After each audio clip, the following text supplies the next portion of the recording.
ನಮಸ್ಕಾರ ಸ್ನೇಹಿತರೆ. ಅಕ್ಷಯ ತೃತೀಯ ಪರಮ ಪವಿತ್ರವಾದ ದಿನ. ಇವತ್ತು ಚಿನ್ನದಿಂದ ಲಕ್ಷ್ಮೀ ದೇವಿಯನ್ನು ಪೂಜಿಸಬೇಕು ಎಂದು ಹೇಳುತ್ತಾರೆ.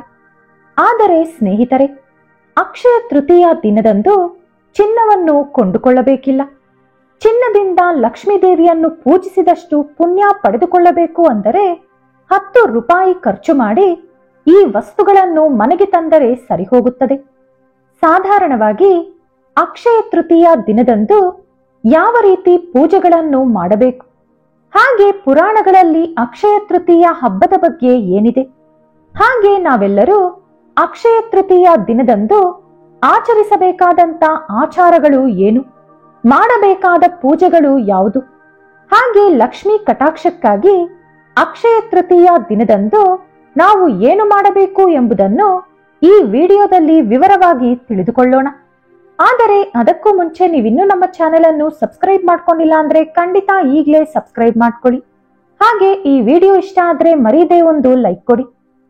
ಸ್ನೇಹಿತರೆ, ವೈಶಾಖ ಶುದ್ಧ ತದಿಯ ದಿನದಂದು ಹಿಂದೂಗಳು ಅಕ್ಷಯ ತೃತೀಯ ಹಬ್ಬವನ್ನು ಆಚರಿಸುತ್ತಾರೆ. ಅಕ್ಷಯ ತೃತೀಯ ಹಬ್ಬದ ಪ್ರಾಮುಖ್ಯತೆ ಬಗ್ಗೆ ತಿಳಿದರೆ ಖಂಡಿತ ನೀವು ಆಶ್ಚರ್ಯ ಪಡುತ್ತೀರಿ.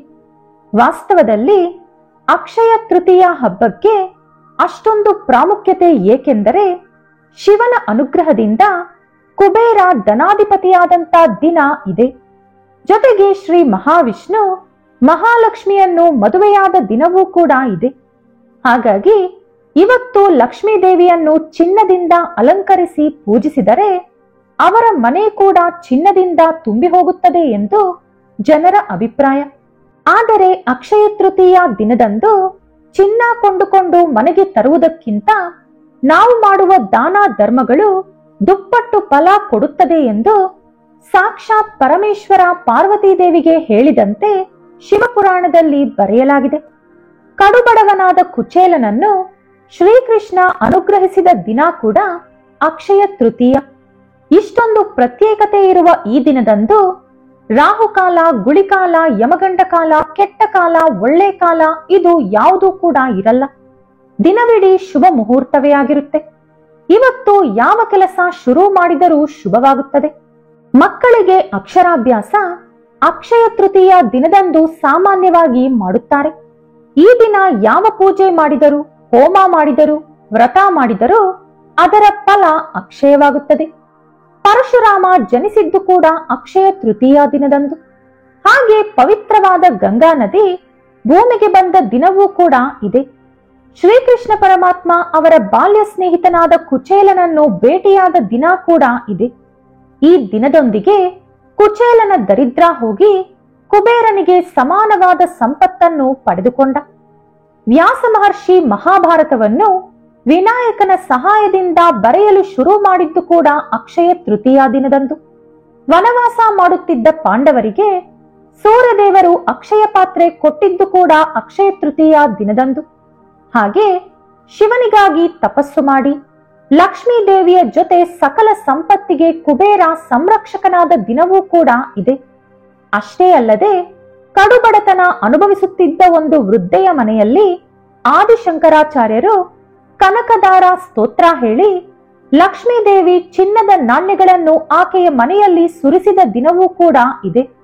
ಅಷ್ಟೇ ಅಲ್ಲದೆ ಪಾರ್ವತೀ ದೇವಿ ಅನ್ನಪೂರ್ಣೆಯಂತೆ ಅವತರಿಸಿದ ದಿನವೂ ಕೂಡ ಇದೆ.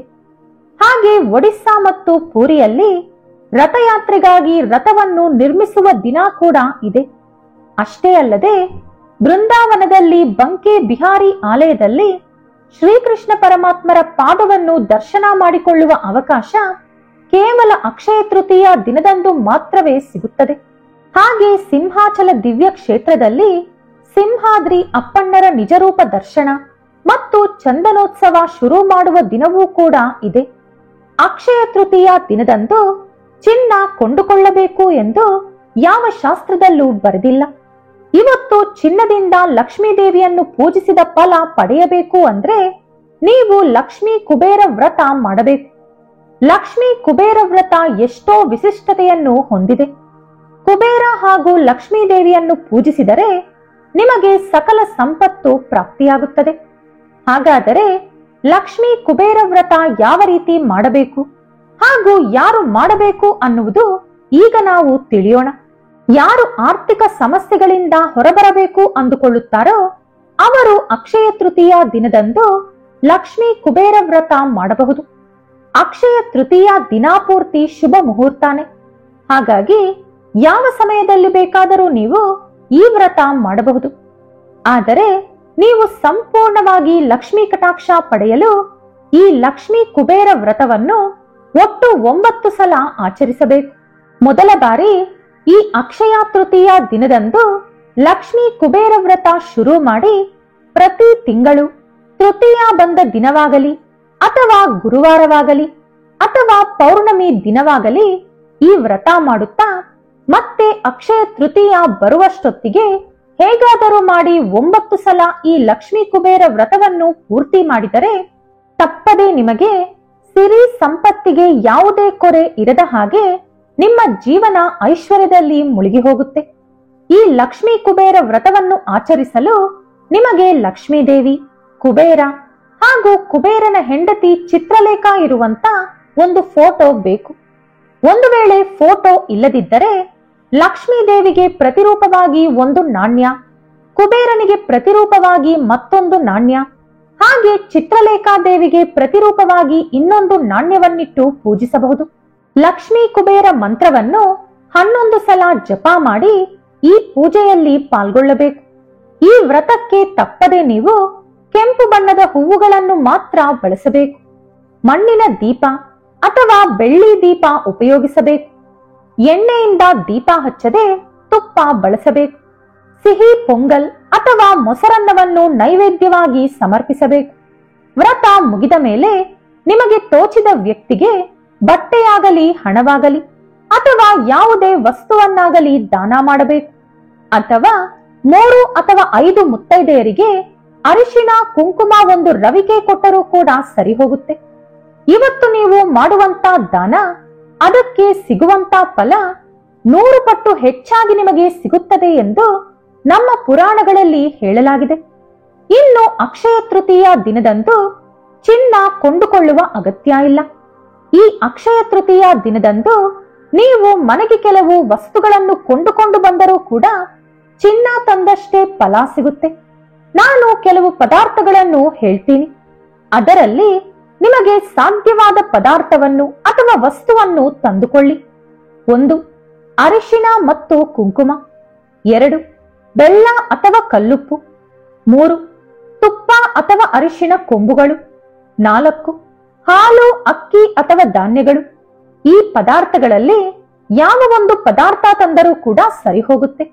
ಇವುಗಳನ್ನು ಹೊರತುಪಡಿಸಿ ಶಂಕು ಅಥವಾ ಕಾಮದೇವ ಅಂದ್ರೆ ಮನ್ಮಥನ ಫೋಟೋ ಅಥವಾ ಲಕ್ಷ್ಮೀ ಕವಡೆ ಅಥವಾ ಗೋಮತಿ ಚಕ್ರ ಅಥವಾ ಪುಟ್ಟ ಪುಟ್ಟ ಬಳೆಗಳು. ಈ ಬಳೆಗಳು ನಮ್ಮ ಉಂಗುರದ ಸೈಜ್ ನಲ್ಲಿರುತ್ತೆ. ಇವುಗಳಲ್ಲಿ ಯಾವುದೋ ಒಂದನ್ನು ಅಕ್ಷಯ ತೃತೀಯ ದಿನದಂದು ತಂದು ಲಕ್ಷ್ಮೀ ಕುಬೇರನ ಫೋಟೋ ಮುಂದೆ ಇಟ್ಟು ಪೂಜೆ ಮಾಡಿದರೆ ಚಿನ್ನದಿಂದ ದೇವಿಯನ್ನು ಪೂಜಿಸಿದಷ್ಟು ಫಲ ದಕ್ಕುತ್ತೆ. ಹಾಗಾಗಿ ಚಿನ್ನ ಕೊಂಡುಕೊಳ್ಳಲು ಆಗಲಿಲ್ಲ ಎಂಬ ಚಿಂತೆ ಬೇಡ. ಈ ವಸ್ತುಗಳನ್ನು ತಂದುಕೊಂಡರೆ ಸಾಕು. ಯಾಕಂದ್ರೆ ಯಾವ ಶಾಸ್ತ್ರದಲ್ಲೂ ಕೂಡ ಅಕ್ಷಯ ತೃತೀಯ ದಿನದಂದು ಚಿನ್ನ ತರಬೇಕು ಅಂತ ಹೇಳಲಿಲ್ಲ. ಇದೆಲ್ಲ ಕೂಡ ಚಿನ್ನದ ಅಂಗಡಿಯವರು ಹುಟ್ಟಿಸಿರುವಂತ ಮೂಢನಂಬಿಕೆ ಮಾತ್ರ. ಈ ಮೂಢನಂಬಿಕೆ ಎಷ್ಟೊಂದು ಬೆಳೆದು ಹೋಗಿದೆ ಅಂದ್ರೆ ಹೆಂಗಸರು ಸಾಲ ಸೂಲ ಮಾಡಿ ಅಕ್ಷಯ ತೃತೀಯ ದಿನದಂದು ಚಿನ್ನ ಕೊಂಡುಕೊಳ್ಳುತ್ತಾರೆ. ಮತ್ತೆ ಆ ಸಾಲ ತೀರಿಸಲಾಗದೆ ಪರದಾಡುತ್ತಾರೆ. ಹಾಗಾಗಿ ಆ ತಲೆನೋವಿಲ್ಲದೆ ಈಗ ನಾನು ಹೇಳಿರುವಂತ ವಸ್ತುಗಳನ್ನು ತಂದುಕೊಂಡರೆ ಲಕ್ಷ್ಮೀದೇವಿ ಹಾಗೂ ಕುಬೇರನ ಅನುಗ್ರಹದಿಂದ ಸಾಲ ಮಾಡದೆ ನಿಮ್ಮ ದುಡ್ಡಿನಿಂದ ಅತಿ ಶೀಘ್ರದಲ್ಲಿ ಚಿನ್ನ ಕೊಂಡುಕೊಳ್ಳುತ್ತೀರಿ. ಈ ವಿಡಿಯೋ ನಿಮಗೆ ಇಷ್ಟ ಆದ್ರೆ ಲೈಕ್ ಮಾಡಿ, ಶೇರ್ ಮಾಡಿ. ಇಂಥ ಹೆಚ್ಚಿನ ಉತ್ತಮ ಮಾಹಿತಿಗಳಿಗಾಗಿ ತಪ್ಪದೇ ನಮ್ಮ ಚಾನೆಲ್ ಅನ್ನು ಸಬ್ಸ್ಕ್ರೈಬ್ ಮಾಡ್ಕೊಳ್ಳಿ. ನಾಳೆ ಮತ್ತೊಂದು ವಿಡಿಯೋದೊಂದಿಗೆ ಪುನಃ ಭೇಟಿಯಾಗೋಣ. ಧನ್ಯವಾದಗಳು.